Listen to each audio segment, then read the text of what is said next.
let's talk. Y'all know about the Dave Chappelle shit? Did y'all see Redemption? We did. I did. He did. It was a little 10-minute type segment of him doing stand up, and he basically explained. I don't know if y'all know the situation with him. Should I just give the whole situation with him and like what happened with his deal? Not the intricate details, but the basic. Let's go over it broadly. But yeah, basically he had the Chappelle show. Obviously y'all know how big the Chappelle show was. When it started, he was not in a place of very much leverage. Although he was 33, which is kind of cool to think about. Like his big show that he created, fam was like, I think he was 33 or 32 at that point. He was 33. I thought he was like 28 or something. I thought it was like late 20s. Maybe 28 when he was developing it, but I think when it first aired, he was like early 30s. I might be wrong, but he even then, like, it's crazy because it shows how much he was grinding because he was not on when that shit first happened. Like he got turned down a lot. Regardless, his show blows up, and it's kind of similar to what happens in like music, but his show obviously is huge. But at the time when he had the deal, basically like his name isn't on it. Basically he sold his baby to them. Like he had no control over it. And then a lot of times what happens with artists is like after, say you sign a bad deal, but then your shit's cracking. Like Drake, when he wanted to redo his deal, that deal got redone. And so basically usually when people have redeemed themselves, not redeemed themselves, but they've showed out their whatever has popped, they would obviously like some type of stake in that, whatever. Basically, they were like, nah. In 2004, they're like, nah, you could get 50 mil and we'll keep this shit going. But nah, you're not getting no ownership.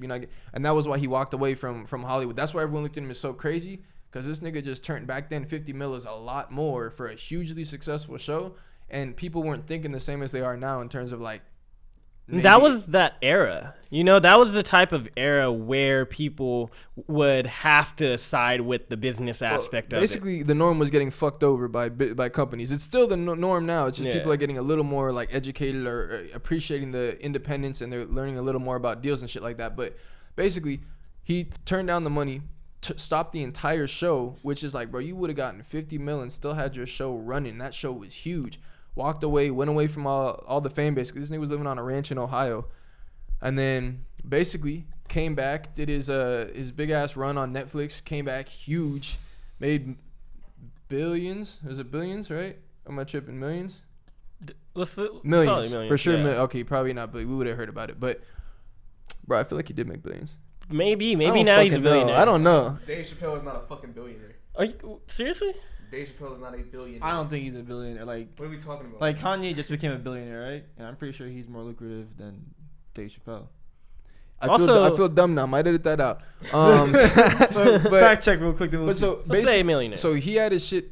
So basically, came back, did his shit, and then they had the Chappelle show back on Netflix, and people were hyped at first. They're like, "Oh shit, the show's back on Netflix." Everyone was binging. You was binging first. Like I was like, I'm gonna have to check that out. Sure. And then on his special, he basically told niggas Unforgiven. Like, yeah, it was on Unforgiven. He's basically told niggas like, yeah, my show is on and I'm still not getting $1, so don't be too hyped. And then he basically told his fans like, don't watch that shit.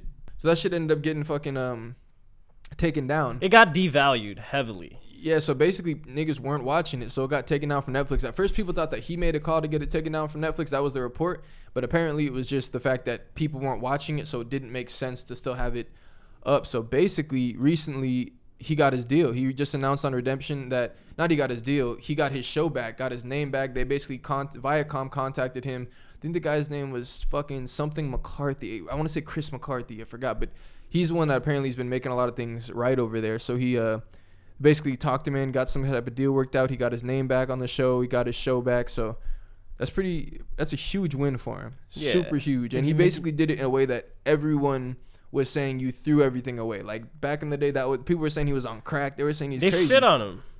Exactly. And then when he was high as fuck doing stand up and he fucked it up that one show, there was that. So they were really saying, yeah, he fell off. Like he's tripping. So is he making new episodes? I don't think so. I think it's more just about getting the monetary rights. It's just your masters. It's more getting his art back, getting his shit back. Because when you're an artist and you've created something and your name isn't on it, you're not getting any type of royalties. You're not getting any. They literally own it. Yeah. When you've made these people millions of dollars, and that's how they're valuing you, yeah, it says a lot as a creator. So, but the thing is, for the longest time, I remember you were saying too that Dave was kind of tripping in terms of it is a deal that you signed, and the deal is the deal. Why would they why would they give it back to you? Because they signed you to that deal for a reason. I think it was an amazing move. I'm so happy for Dave Chappelle to get his stuff back. But at the end of the day, he did sign the deal. That's the idea. It's like the business side of it because it's like super capitalistic. But I am extremely happy for Dave Chappelle. Like an artist should be able to buy their art back. Like any like musician should be able to get their masters back because you created that. That's yours. You put in so much effort into that. Why should somebody own that instead of you? And it's that era. It's that era that they need somebody like they don't know how good it is until it's out and how the people have received it.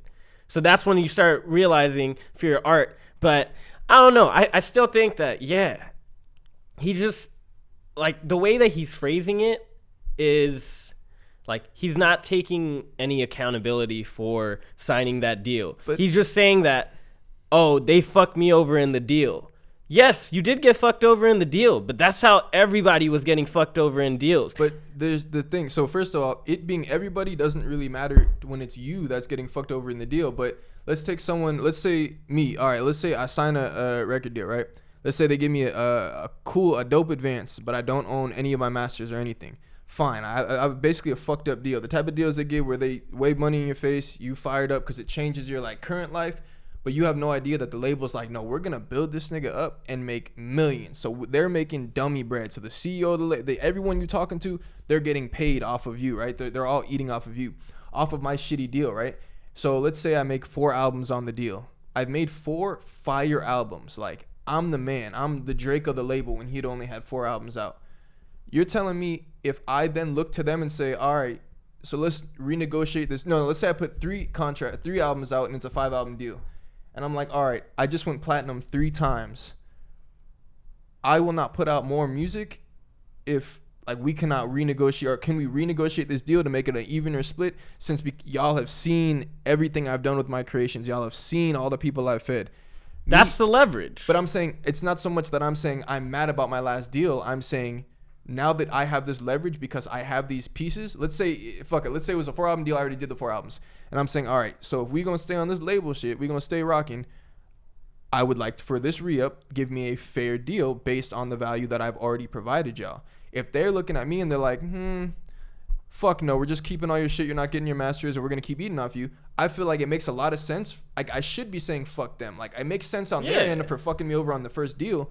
But at the same time, as business partners, why wouldn't I say fuck them? I'm going to be saying fuck them all year long. And 20 years later, I'm going to tell niggas, don't watch the show. Of course. I'm definitely not saying that's not wrong. But at the same time, he's not even taking into account, like, he's a fucking genius. Like, the way that's a big money move. That is a huge money move because, and it's also, he developed all this leverage where I have to give him so much props. And he talks about his greatness, but it kind of makes him, like, look a little cocky.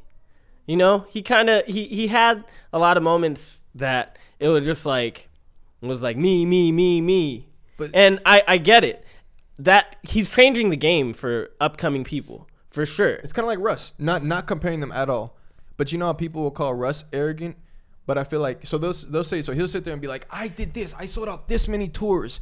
I have this many. But the thing is, so the average person hears it and they're like, it's just a rapper bragging about shit. The musician, a creator hears it. I'm hearing it like, damn, so he's saying that by doing that, like, when he's saying he sold this out and he was independent, he's trying to put you on game. Like, I did this shit. This is how this shit can go. And he's giving you the layout of what he's doing. The difference is, like, the average person is just hearing this shit like, damn, this nigga's been ranting about himself for the last 10 minutes, like, about all his accolades. But for me, I'm hearing it, like, or other artists, and that's why a lot of, like, young artists, they're fucking in love with Russ, because they see that it's attainable because they're looking at every fucking step, like, oh, so you're doing it that way, you're doing it all in your room, wait, you had this amount of streams, everything was in your bedroom. So it's like, I feel like it depends on the audience, but I do see what you mean, because, like, a lot of this shit in the stand-up, he is talking because he sounds really sorry, but man, like, nah, that's the thing, like, and he's talking his shit, and I'm happy for him, for sure. I'm not taking that away from him. Like, I'm super, like, I'm excited for Dave Chappelle to make his money off of his art because that's the way it should be. But at the same time, when you talk about the deals, you don't talk about the part that you did sign that. You know, he doesn't establish that But part. the I whole don't think issue the is that accountability's there. The whole for him. issue is because he said like I was young and dumb. That's why I was young, dumb, and broke when I signed it. His issue was that when it came time for the re-sign, they were like, "Nah, fuck you. Here's 50 mil." And Yes, like, that what yes, the fuck do I look yes, like? definitely. I think that's really fucked up. But at the same time, it's like he's trying to make people feel sorry for him. When I don't think when it comes to do you think he's business trying like to that. make people feel sorry for him?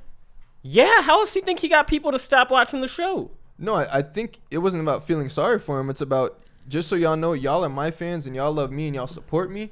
But these people did not do me right contractually in terms of the re-up. They didn't value my work. Don't enjoy my work knowing that you're getting them fed. Yeah, I thought that was genius. I really loved how he did that because that developed into him getting his stuff back. You know? Yeah. But I don't know. Sometimes it just seems like to me it seems a little like, come on. You like I can't explain it that well.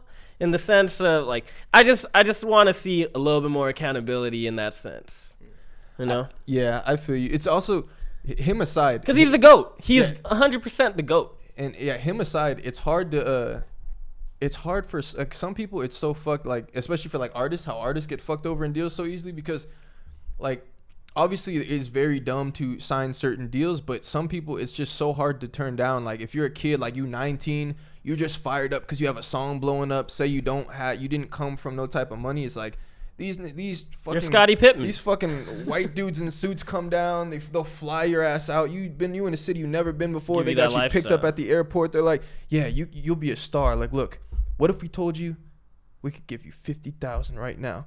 50,000? Bro, like, I'm telling everybody, this is actual money that can help. Like, if niggas are struggling to pay bills, like, you're literally thinking, like, all right, let me just get this lick. And, like, if people are telling you, when you around people, I feel like with hella money and they talk in the right way, it is so hard for, like, I can't blame certain artists, but it is annoying as fuck when certain artists, like, let's say you sign one of those bad deals and you're a little hot, you got some buzz, but you haven't, like, dropped your project that did well. So it's like you're talking about leverage. Like, sometimes people, this is what people run the Meg Thee Stallion shit. I see you. That's what her label was talking about when she was trying to switch over to rock. Their mindset was like we could have talked about renegotiating the deal had you put out your body of work. Like once you put out your body of work and it's done what it does, then you come back to the table. Hey, I think like we should renegotiate. That's like before you've actually put out the big ass moneymaker aside from the singles, like the big ass your project. This is what makes you in terms of projects are what will last and kind of show where you're at in terms of the demographic of listeners and everything. If you haven't done that and then you're already trying to negotiate, it's like you're not really having any leverage. It's more of almost looking like a temper tantrum in terms of when people are like, yeah, fuck the label, they won't clear my shit. It's like, fam, you're probably not hot. Like that might be the problem as well. It's just it's different scenarios. It's also like Kanye West like trying to get his. Well, you know when he was trying to get his masters back and everybody gave him shit for bullshit. the Big Sean incident. Like, okay, you're trying to get your masters back, but you're not doing the thing that shows you that to get your own masters back. You're not doing it for other artists. Yeah, there's a lot of things. If we really want to, because I love Kanye. We was playing Kanye earlier, but if we want to talk about the Kanye deals, we can, because that all. School me on that. Okay, sure. Well, Y'all didn't trying Jay-Z like sell Kanye's masters or something? Yeah, that's what he was posting about. But you know what's Genius. That's But what's big brother, bro. That was wild. Kanye had, I think, over 4 separate times where he could have either gotten his master, bought it from Universal, gotten his masters back, or taken the cash, and he took the cash every time. Charlemagne talked about it. 4 separate times. He's like, that's what he won't tell you. On top of that, Big Sean had it cleared. He had it mapped out. He was going to get the half. I think he's going to get half his masters back. I think he's going to get all his masters back. Kanye wouldn't clear it. That's why when Kanye said all them tweets and shit, Big Sean said, thank you. That would be so helpful. And I was already looking at that. Like, if y'all's boys, you're not hitting a nigga talking about thank you. That would be very helpful with the fucking peace thing. That was him saying like, yep, I'm here, buddy. And then he started rapping about it on his album too. He had a couple shits about that. Is about that why Big deal. Sean doesn't really rap that much anymore? No, I think he just be dealing with shit because yeah, honestly, I think he just be dealing with. He's rapping personal. within. But he dropped the album near the end of 2020, right? It was 2020. Did he? Oh yeah, it's only February. It was for sure 2020. Was that Detroit too? Yeah, Detroit too. Oh yeah. Yeah, so he dropped recently. Oh, It's never just mind. Then. I just didn't It just know. got lost in COVID. not you know? not quite hearing. Yeah, well, I fuck with Big Sean though, but yeah, some of them the deals is crazy. There's always a toss up, but it's I just want to say that I love Dave Chappelle for getting this leverage because it just changes like the game for like upcoming like comedians, artists. It just creates an avenue to show that you could actually have leverage against these big ass corps and these fucking men in suits. You know, you could really talk your shit to them because you've built something. yeah. And you could definitely you could present your value to, and numbers don't lie. Yeah, and leverage really is everything in deals. Okay, the last one on this then made me think of, I was trying to think of a specific one that I had heard like Russ say. He was talking about that people would think is arrogant but is actually kind of game. He was talking about like, bro, I already had 300 songs out, independent, blah, blah, blah, these numbers, blah, blah. Then he's like, when I signed my deal, it was for one album. They only have rights to this album, and it's a split. I still own the masters to the album. So their label's only getting fed off this one album, and also imagine how they're gonna promote it and budget wise when they're only getting fed off this. They want to get fed, so they're gonna shoot your shit up. So him when he's saying like, they're only getting money off that. Dude, if you zoned out or you're not paying, you'd be like, what the fuck is this nigga still talking about, bro? This little dude, but Nah, recipe giving. but then game. no, that's when you listening, you're like, that makes like I'm mind blowing. I'm like, damn, like he really. I see you and I'm telling you this shit. You like, god damn, like that's some real shit because you know what that means. You thinking differently, but the casual. That's why one of the reasons niggas was always like when they was talking about fuck Russ and all that. And he got the Goonies. You was Russ gang? No, that's why I've never. No, I just knew niggas saying fuck. What's your but, favorite artist? Hey, you got to study the game, man. If you honestly, if you trying to do shit independent, like whether you like his music or not, or you like him or not, or you like just the way he comes off or not, like he do be saying shit, but he's a good one to learn about like leverage and stuff like that for.